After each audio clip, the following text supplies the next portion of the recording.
అమ్మగారు ఆవు పాలు తెచ్చిన. ఆ పాలక్కడ రగలేసి నువ్వు ఇటు తగలడు. ఒకసారి సుబ్బి, ఇక్కడేవో ఇంగ్లీష్ ముక్కలు ఏడ్చాయి కానీ కాస్త చదివి చెప్పు. నాకేం వచ్చు అమ్మగారు. ఈ మధ్య నేర్చుకుంటున్నానని చెబుతావు కదే. ఆడు శతపోతుంటేను 4 ముక్కలు గిలుకుతుండాలండి. ఆ 4 ముక్కలు ఈ 2 ముక్కలు ఉన్నాయేమో చూడు. ఎంవై మై అంటే నా యొక్క, నా అని కూడా అనొచ్చులేండి. DEAR డీర్ అంటే దుప్పండి. జింకలో లేడు దుప్పులు ఉండవండి, ఆ దుప్పి. దుప్పే? నీ మొహం ఎవరైనా నా దుప్పి అని రాసుకుంటారే? అది కాదండి, డియర్ అండి. డియర్ అంటే అంటే నాకు సిగ్గేస్తుందండి. ఓసి నీ సిగ్గు తట్టుబంట్ల గాను త్వరగా చెప్పి చావే.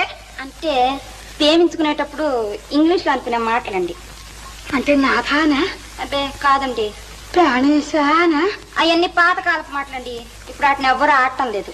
మరైతే ఏమిటి చెప్పవే? అంటే నా ప్రియా అని. ప్రియానే?